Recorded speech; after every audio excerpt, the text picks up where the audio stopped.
I'd shoot my shot and try submitting something. This happened about 7 years ago. My then girlfriend, I'll just call her Erin here, was finally sick of my crap and kicked me out. I don't blame her. I was a hot mess back then. No jobs, no prospects, happy to just coast through life on her dime. And the only thing I was really passionate about was vacationing. The camping had been Erin's thing, and I was more into partying with the boys and going on spring break type vacations. But Erin had convinced me to try camping early in our relationship, and I was immediately hooked. I got to party and have fun in the evenings, but hike and feel at one with nature during the day, like it was actually achieving something. We had this one campsite we'll go to regularly, which Erin had been visiting with her family since she was a kid. It wasn't completely remote, but not super commercial either. A mixture of individual campers and groups dotted around an area that had sporadic park ranger patrols. Erin and I had our usual little spot, and that's where I dragged myself on my lonesome, tail between my legs. Erin had thrown me out and told me it was over, and I was feeling extremely sorry for myself. We planned the camping trip for months, and I convinced myself that I was somehow defying her and her accusations that I was codependent by going alone. Now, I'll also admit that I had the faintest hope that Erin would show up at the site herself, either alone or with her family, and we could have some big reconciliation. That didn't happen, obviously. A family did show up, though, only it was not Erin's. I was kind of surprised to find a car near my tent on the second morning of my vacation. It was unusual for people to camp right next to each other if they were strangers, and in all my time visiting that campsite, I'd never seen anyone camping in that particular spot either, because it wasn't exactly the best ground for it. But that morning, as I blinked and ate my way through a hangover, I watched as the Johnson family, as I'll call them, unloaded their stuff and set up their tent. I picked up that they were the Johnsons by sitting there in my fold-out chair, defiantly munching on sausages and staring at them in the hope that they'd go away. I wanted to make my presence as unwelcome as possible and either pick a fight or be left alone. It reflected the dark mood that I was in, and I'd come here to get away from everything, commiserate over Erin alone, and here was some nuclear family with 2.4 children and a perfect life. It felt like a kick in the face from the universe. I continued to watch them later in the day, looking over the top of the book that I was reading, and it soon became clear that they were far from the perfect family. For one thing, the mother and father barely spoke to each other. All I could hear was the dad constantly yelling at the two kids, a boy and a girl, and he kept saying things like, "The Johnsons do not conduct themselves like this," and "The Johnsons help each other," and "The Johnsons don't act like brats." The name wasn't actually the Johnsons, I forget what they actually called themselves, it was something similar though, and it started to give me a headache, hearing him yell at his kids in his high-pitched, nasally voice, and it kind of amused me though, to see how the kids just entirely ignored him. They acted as if he wasn't even there, and occasionally, when he'd really raise his voice, they might glance in his direction or even laugh at him, but for the most part they just sort of chased each other around. They only seemed interested in hurling insults at each other, these two weird little kids. Now, they must have been about 8 to 10 months old, but some of the crude things that they were yelling were way too inappropriate to share here on YouTube. And the worse their insults to each other were, the angrier their dad got. Meanwhile, the mom of the Johnson family sat on some portable sunning chair, the one thing that she'd removed from the car by herself, and just sort of watched. When the day started to get really hot, I kind of just was shocked and a little embarrassed to notice that she'd started sunbathing without a top on. The dad seemed to notice this too and saw that I was looking, and it stressed him even further. Now, I could tell that he wanted to say something to me, but he also wouldn't let himself. Now, for my part, I was in a bad mood and wanted to pick a fight, so I refused to be intimidated or move. And besides, in the language of the schoolyard, I was here first. And I started doubting whether I wanted to get into a fight with the Johnsons, though. The father got increasingly angry with his kids, speaking to them in a way that I'd never even heard a parent speak to their children before. And at one point, he grabbed the son's arm and yanked it so hard that I was certain that the son would react. He did react, but not in the pained and hurt way that I expected. Instead, he just called his dad some slur and ran off chasing his sister again. and the entire family was utterly and horrifyingly obnoxious. Well, I'd first thought the universe was taunting me by showing me what I could have had with Erin. Now I thought it was saving me by, well, showing me what I could have had with Erin. Childish, but I was directing my anger at her towards this awful family, sitting there just scowling at them while nursing my beer. Eventually, it became overcast and the mom got dressed again. The family built a campfire in their designated fire pit, the one benefit to the place I'd chosen to set up camp. I watched as the horrible children ran around it, getting dangerously close to the fire. Dad Johnson kept shrieking at them, threatening to beat them. The mom kept stealing looks at me and offering me little smiles, even a flirty wink. Now I knew I should have turned my chair away or gone off to do something else, but I was being an idiot. I was also kind of enjoying how angry this father was getting and reveling in my role in it. I'd circled back around to the kind of drunk where you're happy to pick a fight and don't care who it's with. Only a few beers deep, but enough to be a dick. Now this is probably one of the reasons Erin kicked me out. You could tell the father wanted to say something to me too, and I was kind of disappointed when the evening ended and he hadn't, and I was forced inside my tent by a chill wind that had whipped up. Now I went inside my tent to read by flashlight and had to listen to the screaming awful children and the screaming awful father for what felt like forever. Now eventually I realized that I'd drifted off to sleep and the campsite was silent. I needed to pee badly, so I crawled out of my tent and made an excursion into the outskirts of the woods. By the time the Johnsons' tent was silent, there was no sign of any disruption or trouble. I went back into my tent, suddenly freezing cold, and tried to go back to sleep. Now, shortly after, though, I heard yelling from the direction of that horrible family. I rolled my eyes, figuring that we were back to bad behavior again, but I quickly realized that the yelling and screaming had taken on a different tone. The mother and daughter both seemed to be screaming at each other about something that the daughter had done, and I don't know whether they were talking about the father or the son, but I'm sure that I'd heard the mother yell something like, "What did you do to him?" That one sentence made my blood run cold. I tried to summon up some of the bravado that I'd felt earlier so I could drag myself out of my tent and go over there to see if they needed any help. Then I heard a crack and a slap, and some more screaming, and decided that maybe it was probably best if I stayed put. I did have some cell reception though, so I placed a quick call to the cops to inform them that, that terrible family camping next to me might literally be killing each other right now. Now helpfully, this dispatch put me through to an officer who informed me that the campsite was outside the local police jurisdiction, so I could call the park ranger for any non-emergency issues. I tried to explain that I was pretty sure that they might be hurting each other, but I guess something about my slurred words or delivery caused them to doubt me. Now meanwhile, I tried to reconnect to the painfully slow 4G to Google the number for the park ranger, and on the next tent over, the Johnsons seemed to be shrieking at each other again, and one of the male voices had joined in that fray. I couldn't tell if it was the son or the father with how high-pitched and shrill the father could get. I don't know for sure, but taking into account the things that they were screaming at each other about, I'm almost certain that one of the kids had either killed the father or killed the other sibling. At least the mom seemed to think so, and was screaming at them about getting out of here and making things right.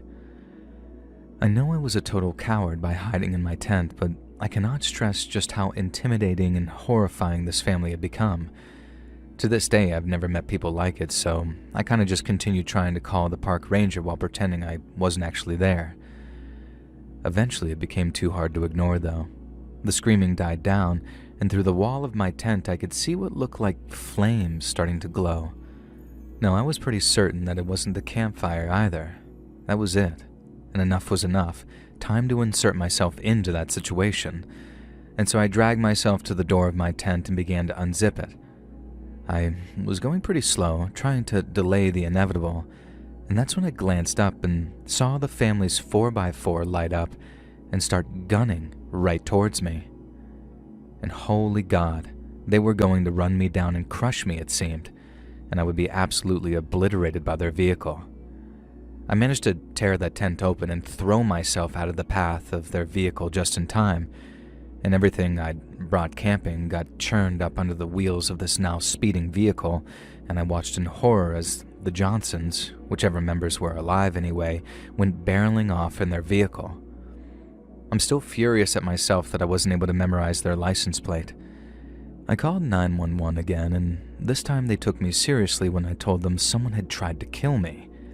The cops showed up shortly after, by which time I managed to put the fire out that those Johnsons had left behind, literally, and the blaze that I'd seen through my tent had been their tent on fire.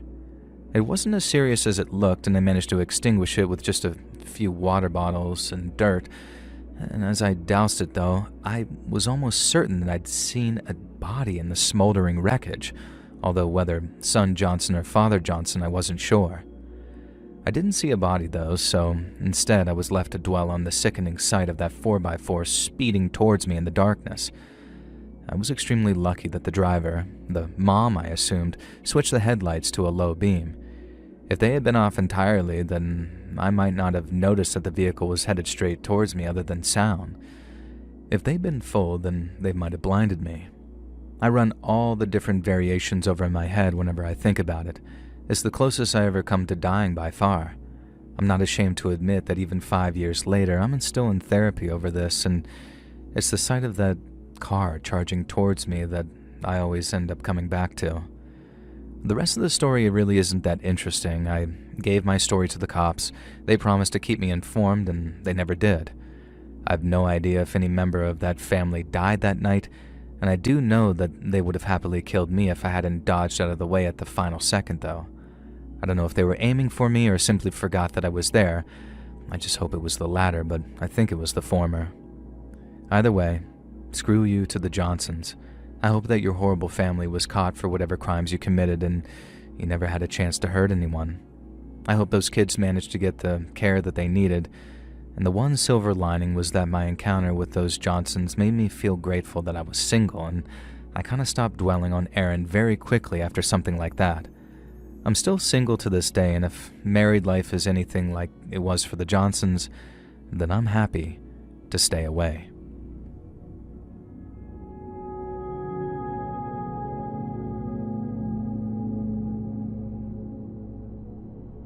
So I have this absolutely weird quick story from a time when I went camping alone. I guess it's not the most safe thing that you can do, but I did it a lot and still do. And this one event caused me to take a little break from camping by myself though, and it still creeps me out to think about it. So I was off the beaten track on a trail that I'd plotted myself out in the Adirondacks. I'd hung out in this area a few times, just reading and chilling, and not for a couple of years though. Now this time, I was 2 days into the 3-day trek that it would take to reach my usual camping spot. Now on the way, I saw some pretty odd things. Specifically, I saw a bunch of trees filled with holes. Now okay, you might say to yourself, some hunters have been using them for target practice. That's what I thought too, at first anyway. It wasn't really a hunting area, but that wouldn't have stopped some local kids from coming out here and firing harmlessly into the trees for fun. When I examined the holes more closely though, they didn't look like bullet holes. There was no splintering and not much breakage in the bark around them. It looked like they'd been drilled. Now I remember watching a YouTube documentary about a farm in Canada that makes maple syrup, and it reminded me of how trees get tapped for that. Now I'm pretty sure that these weren't syrup dispensing trees though, or even maples at all. They did leak sap, but it was normal, stinking tree sap that had dried in a few of the holes. Now the further I went in towards my planned camping spot, the more trees that I found with the holes drilled in them, and I was super confused. Was this some kind of woodpecker, or maybe a creature? Now, the deeper into the woods I got, the fresher the holes seemed to be as well. Some of them were still leaking the sap, and they absolutely stunk. I have no idea what kind of trees I was encountering. I really wasn't all that into nature or like a nature buff or anything, but they absolutely stank of, well, how do I really describe it? You know the scent when you've just mowed the lawn, but you leave the cuttings out a bit too long and they start to sort of smell bad and maybe even weird? And then you throw some wet bark in there and maybe some food leftovers and make compost. That's kind of what it smelled like, but maybe more tangy. Certainly nothing like delicious maple syrup. Now, against my better judgment, I put my finger against the sap and licked a tiny dab from my fingertip. and it was freaking gross. Nobody would be tapping this to eat it, I imagine. Well, I was proven wrong as I made my way through the trees some more and saw the man. He was drilling a tree with what looked like a handle-operated hand drill. He hadn't seen me, so I crouched down and watched him from behind a trunk. The guy was drilling into the tree and then sucking the sap directly from it. After he'd inhaled a bunch of that sap, he'd throw his head back and make this disgusting lip-smacking sound. I felt kind of sick, knowing how plant-like the sap tasted. If the guy hadn't been wearing clothes and using a human drill, I would have thought that I'd encountered a Sasquatch or something like that. He was huge. He was tall, hairy, and he was sucking on a tree. That ain't normal human behavior, bro. And so you can imagine why I wanted to just sneak away and avoid interacting with this guy, right? Well, screw my life, I suppose, because I tried to sneak away very stealthily and covert and immediately stepped on a stick. And it cracked like a freaking bomb blast in that silent forest. Now straight away I heard the sound of thundering footsteps and turned just in time to see this tree sucker charging right at me. And he seemed absolutely furious that I'd been watching him drill and suck on trees. And yeah, it sounds funny to describe it, but trust me, it was not funny to have some huge angry man charging you down in the middle of nowhere. He was waving that drill over his head too, and all I could focus on was the handle spinning around. Thankfully, I snapped out of that daze real quick and managed to start running. The guy was intimidating and scary, but he was huge and slow, and I was young and fit. After a few hours of heart-pounding pursuit, I was confident that I'd lost him. I'd also managed to run off onto a different route and could no longer see any drilled trees, so I felt more secure knowing that I was in an area that guy obviously wasn't familiar with. I managed to reach my car and civilization by pushing myself pretty far. I took a couple of naps in some ditches, not wanting to set up my tent or do anything that could slow me down. It was a miserable and scary experience. And later, when I was close to the car, I found more trees with holes drilled into them, and that put me on the defensive again, but thankfully that sapsucker didn't show up again. I made it back to the car and hightailed it out of there, and I have not been back to that area since, which I think is quite understandable. Now, I don't know what the huge tree-sucking forest guy would have done if he caught me, and I certainly don't want to go back there and give him the chance to catch me again and find out exactly why he was even doing what he was doing.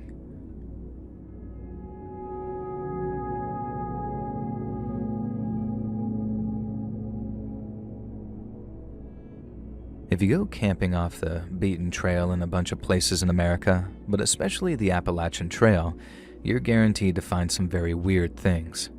Now, I have a whole catalog of strange sights I've seen, either in groups or by myself, but nothing beats the time that I stumbled across an entire set of dining furniture rotting away in the absolute middle of nowhere. Now, when I say the middle of nowhere, I absolutely mean it. This wasn't somewhere that it was feasible to dump your trash. This table and 6 chairs must have been carried for days through the woods, as far as I could tell, and it would have taken a bunch of people to carry it here. And that's why it was so strange and unsettling. And the chairs were actually set up around the table, as if it had been installed here as some kind of picnic spot. Only, this wasn't any actual trail or any location that would be nice to chill and hang out at. It was just sort of there, in the overgrowth. The wood was all wet and rotten, and insects and crap were swarmed all over it, and it was pretty disgusting, and naturally, a lover of the creepy and strange, I loved it. The dining set might not have been a good spot, but there was a clearing a few hundred yards away that offered a perfect camping site. I decided that this was as good a place as any to set up for the night, and so I pitched my tent and went about heating up some stew on my camp heater. Now, later that night, I was lying in the tent, completely unable to sleep. I was just taking in the sounds of the forest and the chill vibes of being alone in nature. This was my favorite part of the whole experience, honestly. At least, usually it was. That night, though, I felt the hairs stand up on the back of my arms as I heard a number of footsteps coming through the forest. Not super close, maybe a few hundred yards away, and you can guess exactly what direction they were probably coming from. I waited for the sounds to die down, then all I could hear was the low murmur of talking. I unzipped the tent ever so slightly and crawled out. There was a faint light coming from the direction in which I'd seen the dining table, and so I got my singular binocular out and tried to watch. There were 3 younger men seated at that rotting dining table, and then one older guy who I swear to God even had an eye patch. The night was near silence, so I could hear snatches of their conversation, and it seemed like they were playing some type of card game at the table, but they were also talking about their kills. They were very clearly poachers because they were talking about shooting and stealing deer from some nearby private land. And then I heard one of them ask something about what they were going to do with the other body. As I listened in horror for some time, it became pretty clear, at least in my head, that these 4 men had killed another person and were planning on how to dispose of their body.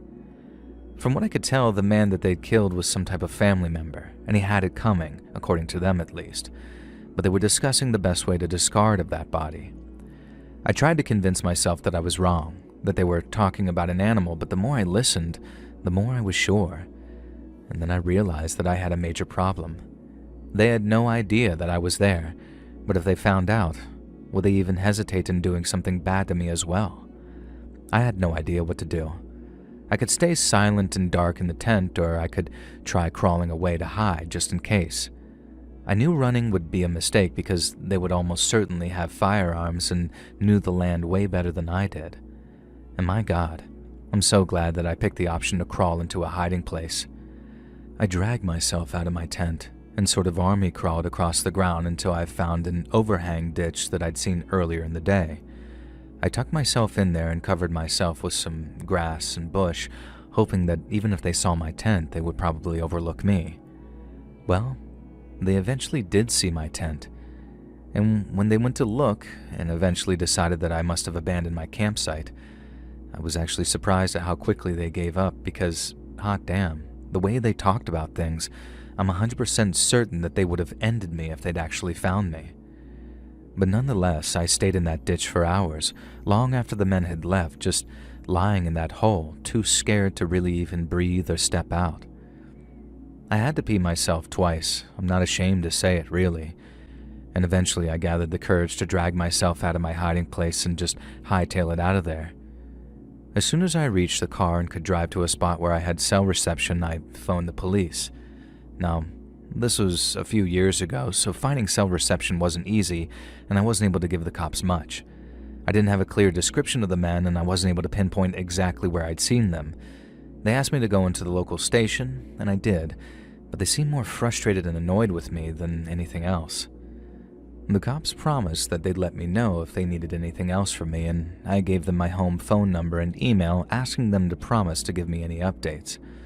Well, I never heard anything else, and in the years since then I've scoured any sort of local news of that area in Appalachia for any news of a body being discovered. But here's the depressing thing. The answer isn't there was never a body found. Instead, bodies are found all the time out there. I have no idea if one of the many unidentified dead people who have been discovered in the years since were potentially the victim that I'd heard about. All I know is that it's very dangerous out there and you probably shouldn't go hiking alone like I used to. Now I know, you probably heard it in Zelda, but it is dangerous to go alone. Camp in groups, friends. Don't find yourself hiding all night in a ditch like I was.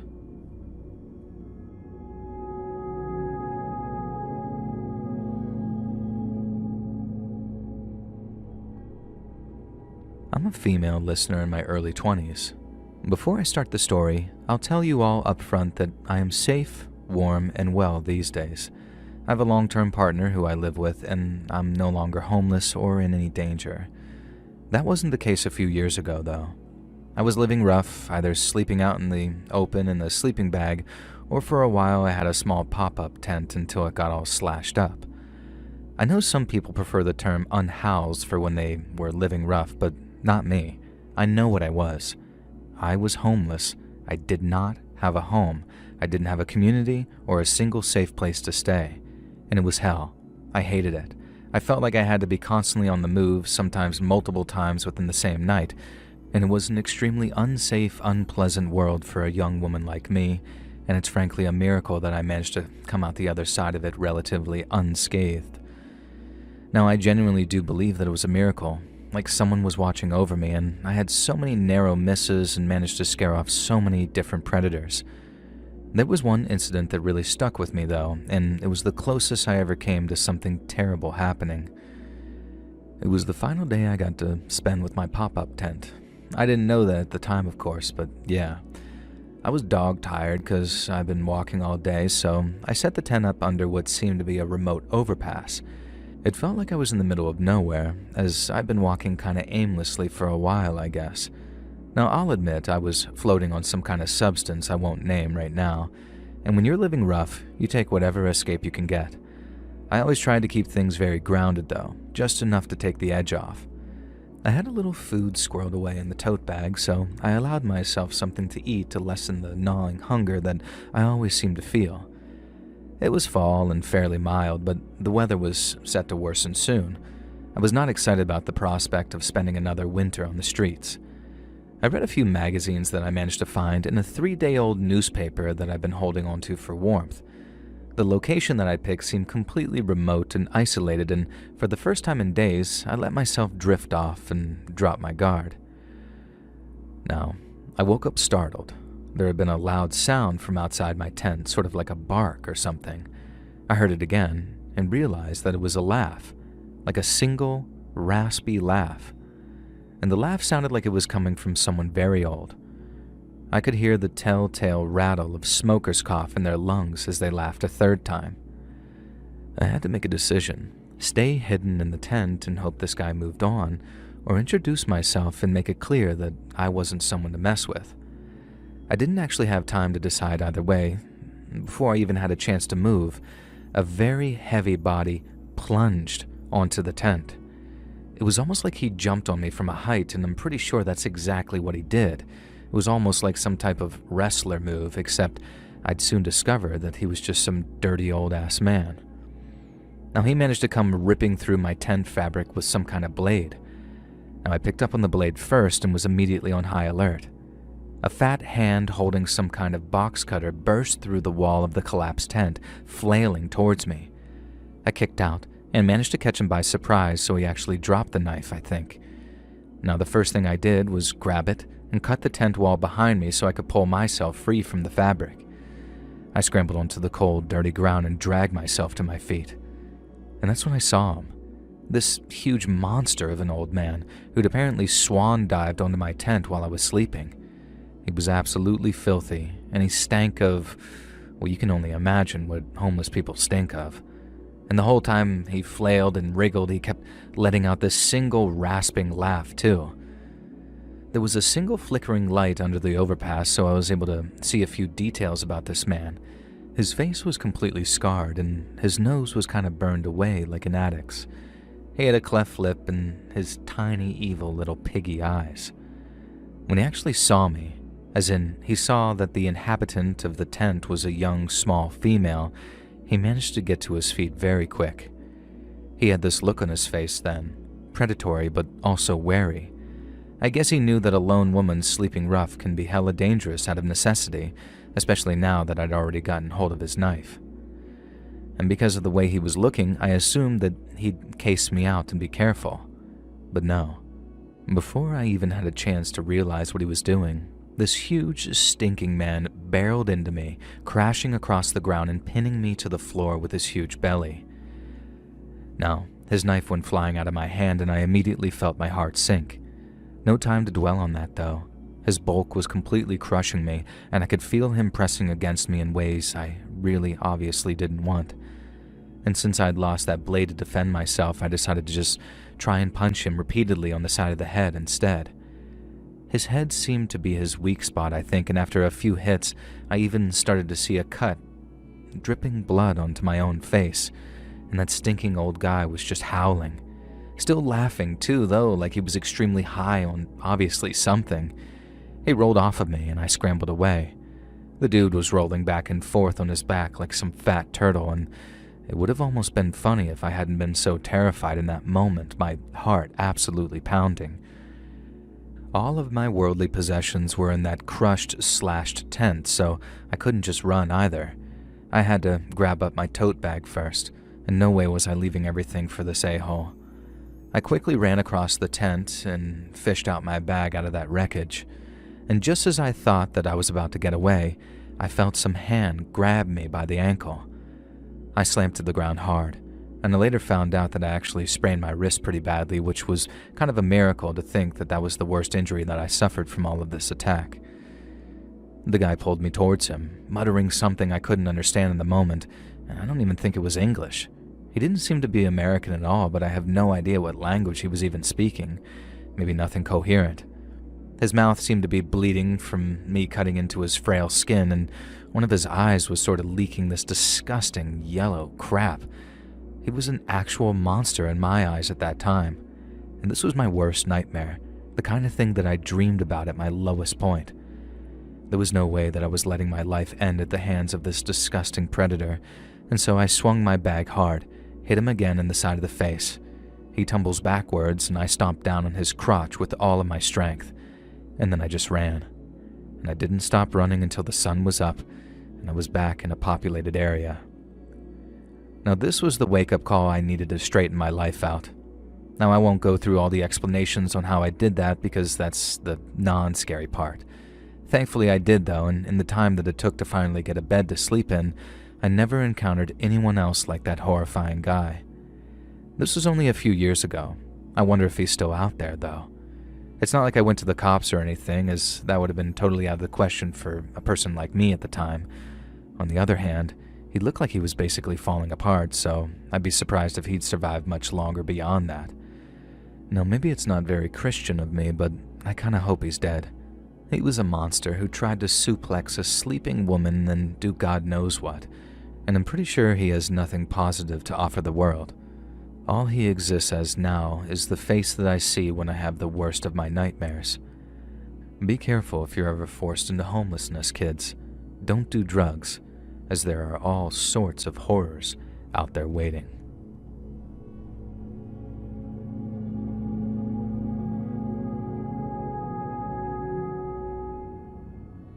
A couple friends of mine listen to your podcast regularly and keep encouraging me to write into you with the story. Now hopefully you find it as creepy as I did, because even though it happened over 15 years ago, it feels like yesterday whenever I remember it. To this day, I still don't know if I should have done something more than I did, and whenever I tell the story, nobody can give me a decisive answer of what they think I should have done either. So maybe you or your listeners can shed some insight or open my eyes to a new perspective. It drives me mad thinking about what else I could have done to help the guy in question in the story. Maybe because it ended with me being so helpless and useless to him.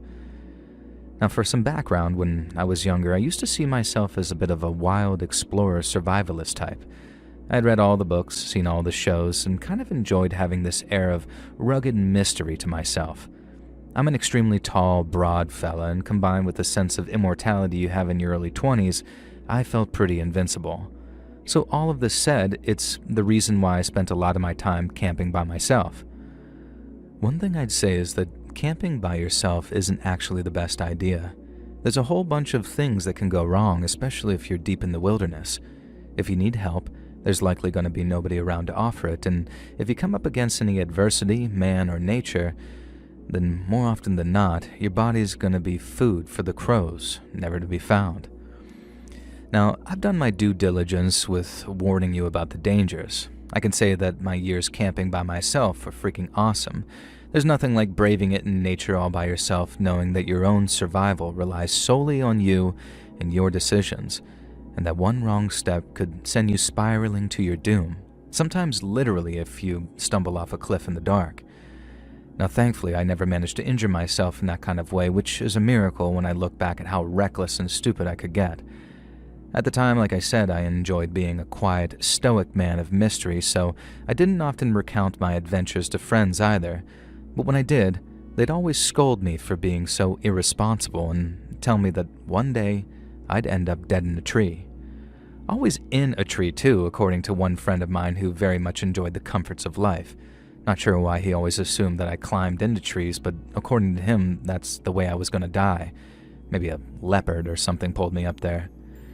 I always laughed and brushed them off, and I don't think it really struck me at how correct they were until I found myself responsible for someone else's life. As much as I'd like to brag and tell you all about my death-defying exploits, it's this one final event towards the end of my camping days that really sticks with me. As I've said, I really focused on survival and isolation, so it was pretty rare for me to meet anyone else when I was out hiking. And so one day, 4 days into a planned 8-day hike, I was hella surprised when, almost out of nowhere, a guy came ambling into the clearing where I was setting up my tent. Immediately, I was on the defensive, being pretty much in the middle of nowhere and not having seen another living soul for days. And then, when I finally took in the guy's appearance, I felt more confused than defensive. Everything about this dude was wrong, at least in the middle of nowhere in the forest, that is. The main thing was that while I was decked out in full hiking gear, covered in mud and who knows what else, this guy was wearing what appeared to be a casual business suit. He looked like he'd just come strolling out of the office, at least in terms of what he was wearing. And the more I looked, though, the more disheveled I realized he was, and the more confused and scared he appeared to be. The first thing he said to me was to ask me where we were. I told him very gruffly and still in the defensive, and at first I wasn't sure that he'd heard me, because I have a tendency to sort of mumble and talk quietly. And then I realized his look of puzzlement was because he thought I was lying to him. We engaged in a bit more discussion, and I allowed myself to open up a little and accept that this dude wasn't out to kill me. I soon realized that he was very lost and unsure of himself. I kind of wondered if maybe he was drunk, but he also reminded me of when my great-grandma had suffered from dementia. There was this sort of glassy look in his eyes that disturbed me a little. Relaxing and deciding this guy wasn't a threat, I started being more gentle in how I spoke to him. I managed to coax the info out of him that he had no memory of how he'd woken up in the forest out here in the middle of nowhere, and the last thing he could remember was leaving work for about 4 days before. Either this guy had gone on the mother of all drinking binges, or he really was suffering some kind of severe head trauma. I tried asking if he could remember a blow to the head or anything like that, but he seemed completely unaware of anything that could have led him to where he is now. And let me just stress here for a moment, we really were out in the middle of nowhere. This wasn't somewhere that you could end up after wandering for an hour or so, or even for a day. And it really struck me how wild it was when the guy asked me for help in getting back to civilization, and we went over my map. Unless my wayfinding had somehow become way off, we were about 3 days from where I'd left my vehicle in one direction, and about the same distance to the nearest town in the other. I figured that town must be where the guy had come from, and when I mentioned the name, his face actually brightened a little. He lived there with his girlfriend, he said, and he worked in the city during the week.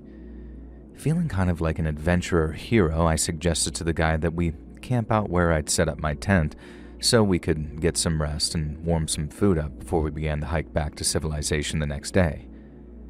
It only struck me a bit later that I was inviting a stranger to watch over me while I slept, who could potentially be very dangerous whether knowingly or not. At the time, I didn't even really consider the ramifications of this, and like I said, I was young and reckless and arrogant. Thankfully, when I woke up the next day, the business suit guy hadn't murdered me in my sleep. He was in fact snoring in an extremely deep sleep, cramped up next to me in my one-man tent. I somehow managed to slip out without waking him and wash myself up, and then went about planning our most optimal route. I figured that I'd let this business guy sleep as long as he needed. We could even set out a day later if we had to, and I had enough provisions for probably at this point a year of survival, and the guy seemed to be in perfect physical health. Mentally, I wasn't sure, but I was confident that I could handle or wrangle this rogue businessman. But I prayed that he was just on something rather than suffering from head trauma or dementia. And after he'd woken up for the morning, it became clear that unfortunately this guy was suffering from some kind of mental issue though. He'd frequently drift off while talking to me, and his memory of lost events didn't seem to be any better than the previous night. Occasionally, I'd catch him looking at me in some strange way, almost hungrily or dangerously. And now it's probably obvious that I'm a stubborn idiot at this point, but at the time I refused to accept that this guy could be anything less than legitimate. Hell, maybe I'm only remembering these predatory looks by thinking back on it, I'm not really sure. But either way, I was at least sensible enough to insist that we head towards civilization that day. I loaned this guy some of my spare hiking gear, so he was at least a little equipped for the wilderness. And now that he wasn't wearing a suit, he almost passed as someone who belonged out there with me. And at the very least, he didn't unsettle me every time I looked at him. And as we walked through the woods, I realized that he was a surprisingly competent hiker. Too competent, it felt, looking back on it, but again, that just could be the benefit of hindsight. And as we walked, picking our way over some pretty rough terrain, the guy started talking about some fairly weird stuff. One thing that really sticks out to me was that he kept asking me what my views were on morality, specifically if I believed in an afterlife and what did I think happened to us after we die, etc. Again, looking back, this was really unsettling for a meeting with a stranger out of nowhere under these certain circumstances. Now back then, I kind of was pretentious though, sort of a wannabe intellectual, so I treated his weird conversation topic with sincerity. I guess maybe some of it was adrenaline and denial as well. There wasn't much I could actually do about being stuck out there with a super weird guy, so the best survival tactic I had was denial and to just keep pressing on. This guy really shouldn't have been able to keep up with me if he really was an unprepared, mentally sick guy who found himself in a situation like this. I'm absolutely certain of that now. At the time, though, he managed to keep pace with me despite being a lot shorter and smaller than me, and I really pushed us both through our paces. I should add, too, that the guy looked to be maybe late 30s, early 40s, and I was in my early 20s, so I guess there was a degree of wanting to impress my elders. And there was also the fact of being unaware of just how much difference that age gap should have made to his overall fitness if he was unprepared. After a day's hard hiking, I found a clearing that I previously camped in by myself and told the guy that we'd set the tent up here to take a break for the night. It was by a small creek, so it was a nice camping spot that I used a few times, and we both enjoyed a refreshing wash in the creek, and I settled in to share some rations with him. I hoped that by talking to the guy that I might be able to shake his memory loose, but all I got were these stories about his day job. Most of them sounded kind of made up, like he'd taken them from books or TV shows, but there was nothing I could prove to be a clear lie. The next day, after somehow surviving a second night sleeping next to this dude, we began again. Now I call this second day Predator Day, and thankfully not because Business Guy revealed himself as a predator, but because he became convinced that we were being stalked by one. Now, I'd like to add at this point that the reason I continue to call him Business Guy is that he never actually told me his name, and I was too much of a hothead to slow down and really ask. And it started within an hour of us going out for the day. The Business Guy grabbed my arm and slowed me down. At first, I got kind of defensive and thought, oh god, this is it. He's making his move. But I summoned my inner Zen and I asked him what was up. He acted like I was stupid for not realizing it, but clammed up like it was some big secret. And then when I coaxed it out of him, he leaned in and whispered to me in a very exaggerated way to say that we were being followed. I told him we definitely weren't, that I'd trained myself to detect if I was being followed. I know I was kind of pretentious. I told you this already, but Business Guy sort of sneered at this and made as if he was going to say something smartass and then just didn't. Now, looking back now, I'm convinced that he was going to say that I hadn't noticed him following me previously, but I can't be sure. I managed to convince him that we weren't being followed and to keep up the pace. About an hour later, he grabbed my arm again, though, and said something about how he was certain now we were definitely being stalked. Again, I told him we weren't, and I genuinely don't think we were. I asked him if he thought it was a person or a creature, and he said he wasn't sure. He said maybe it was a bear or a mountain lion, and I explained to him that neither of those animals were most likely going to be in this area, and that I definitely wouldn't be camping alone in an area with those kinds of things. Now, the Business Guy sort of jeered at this as well, as if he knew better than me, and I reminded myself that this guy wasn't well mentally and I was just supposed to be helping him escape. Now, some more time passed and the guy started really freaking out now. He was yelling for our stalker to come out and face us. He started shouting that we had a gun and weren't afraid to use it. Now, as it happens, I did have a gun, a small pistol for protection, but I had made sure not to reveal that to this guy at any point, just in case. I wanted at least one piece of protection for if things went south. At this stage, I was fairly certain that they were about to go south too with all the screaming that this guy was doing. He acted so convinced and certain that we were being stalked that it started making me paranoid as well. And suddenly every movement was a threat. Every noise was an animal creeping up on us. Sure, bears and cougars weren't super common in this area at all, but that didn't mean that there couldn't be a stray killer animal out of its natural habitat, right? And at one point, I just about had a heart attack when a rabbit went dashing past us, disturbed by this business guy's yells. Now, I successfully managed to coax him into calming down and following me again, but this is where the guy starts to unravel. At the time, I assumed it was fatigue or illness affecting him, but sometimes when I play it back, I wonder if it was kind of a hunger. If this guy was planning on doing something terrible to me, and I stress that to this day I still don't know for sure, then maybe the itch to do it was getting under his skin. I don't know if maybe I was subconsciously thinking of this at the time, but I do remember that I pushed us real hard that day, and we continued hiking a while after the sun had gone down, which again is a really stupid thing to do, but at the time, I insisted that we'd be fine to hike by flashlight. I knew the area pretty well, and I also didn't want to stop while this business guy was still muttering about how we were being followed. Now, I'm fairly certain by the end of the day I was convinced that we were being followed too, even though I knew that that was impossible. Certainly, if we were being followed by an animal, it wouldn't have been able to stalk us unseen for an entire day. And finally, I allowed us to set up camp. And by my calculations, which were probably wrong looking back on it, we could reach my car by the next afternoon.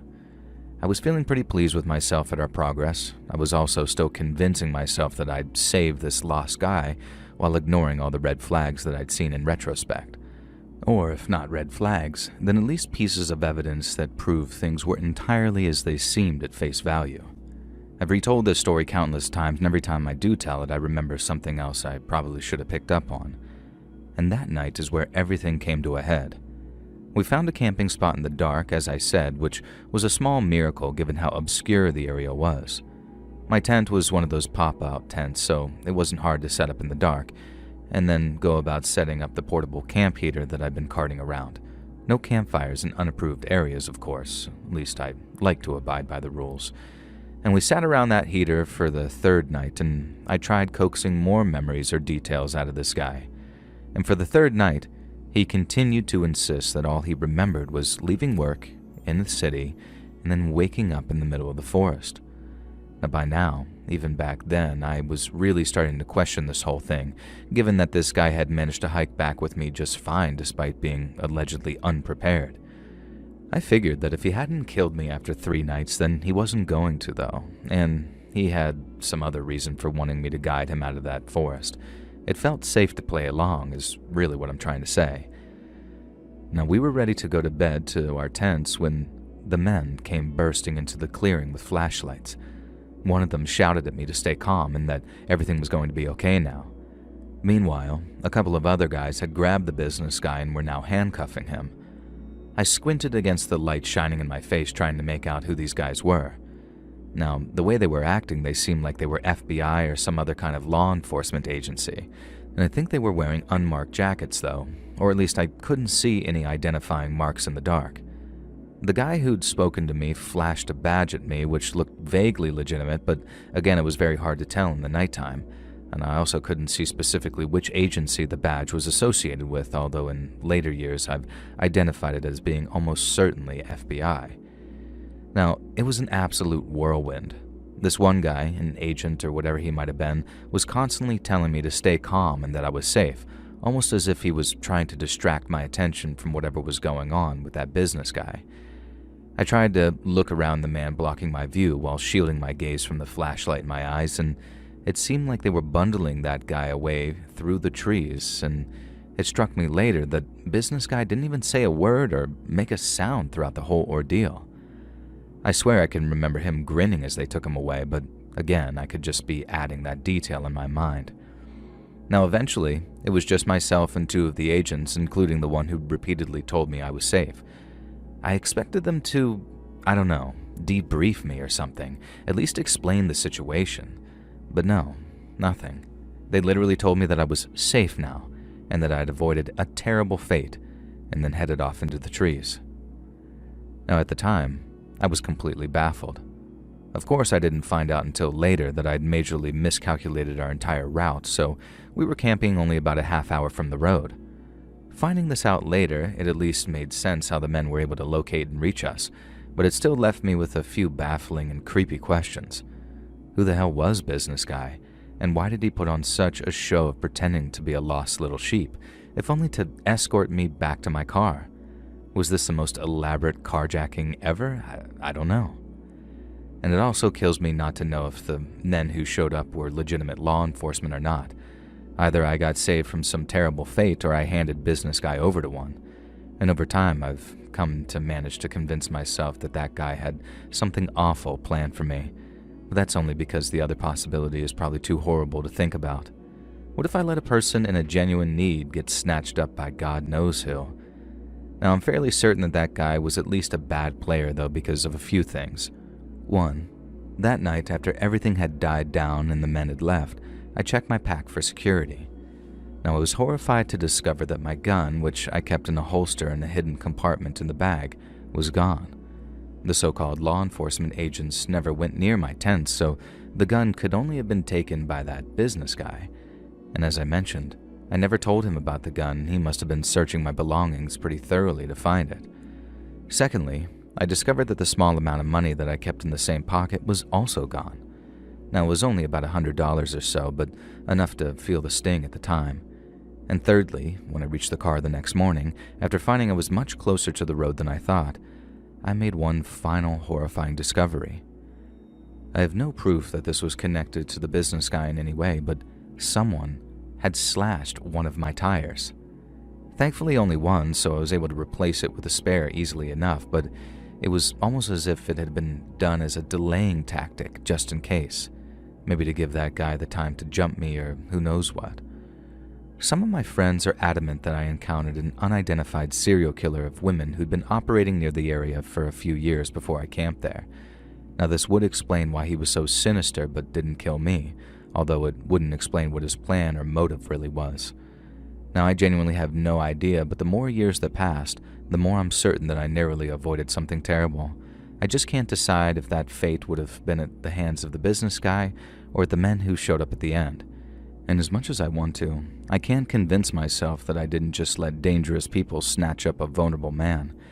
And it's kind of weird to actually hope for the fact that you spent multiple nights sleeping next to a predator, but I prefer that than to think that I'd